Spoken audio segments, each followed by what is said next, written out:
किसी गांव में एक किसान रहता था जिसके पास कई तरह के पालतू जानवर थे।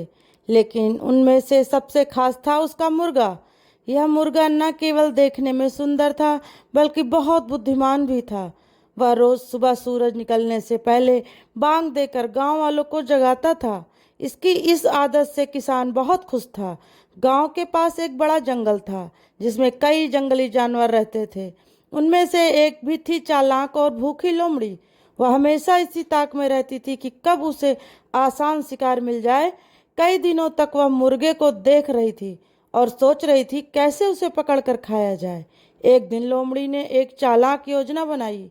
वह मुर्गे के पास पहुंची और मीठे शब्दों में बोली, मुर्गा भाई, तुम कितने सुंदर और बुद्धिमान हो। मैंने सुना है कि तुम्हारी आवाज़ बहुत मधुर है। क्या तुम मेरे लिए एक गाना गा सकते हो? मुर्गा लोमड़ी की चालाकी समझ गया, लेकिन वह बहुत चतुर था। उसने कहा, अवश्य, लेकिन तुम्हें मेरी आवाज़ का पूरा आनंद लेने के लिए अपनी आंखें बंद करनी होंगी और ध्यान से सुनना होगा। लोमड़ी उसकी बातों में आ गई और जैसे ही उसने आंख बंद किया, मुर्गा तेजी से उड़ करके पेड़ की ऊंची डाल पर जा बैठा। जब लोमड़ी ने आंखें खोली तो उसने देखा कि उसका शिकार उसकी पहुंच से दूर जा चुका है। पर लोमड़ी भी आसानी से हार मानने वाली नहीं थी। उसने कहा, मुर्गा भाई, तुमने बहुत सुंदर गाना गाया। अब तुम नीचे आ सकते हो। मैं सिर्फ तुम्हारी तारीफ करना चाहती थी। मैं तुम्हें नुकसान नहीं पहुंचाऊंगी। मुर्गा हंसा और बोला, तुम मुझे बेवकूफ़ समझती हो? मैं जानता हूँ कि तुम्हारी चालाकी का क्या मतलब है। तुम भूखी हो और मुझे खाना चाहती हो, लेकिन मैं इतना मूर्ख नहीं हूँ कि तुम्हारी मीठी बातों में आ जाऊँ। यह सुनकर लोमड़ी को अपनी हार स्वीकार करनी पड़ी। उसे एहसास हुआ कि चालाकी हमेशा नहीं चलती। वह शर्मिंदा होकर जंगल की ओर लौट गई।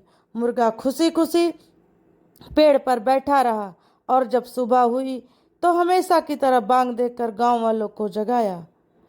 तो दोस्तों, इस कहानी से हमें शिक्षा मिलती है कि बुद्धिमानी से काम लेने वाला व्यक्ति कभी किसी के धोखे में नहीं आता है।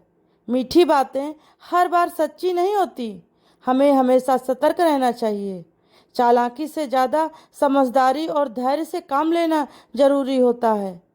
तो दोस्तों, आपको हमारी ये कहानी कैसी लगी, प्लीज़ कमेंट करके ज़रूर बताइएगा। और अगर हमारे चैनल को सब्सक्राइब ना किए हों तो प्लीज़ सब्सक्राइब करिएगा और शेयर करना ना भूलिएगा। दोस्तों, फिर मिलते हैं आपके साथ एक नई कहानी लेकर के। तब तक के लिए दोस्तों, नमस्कार।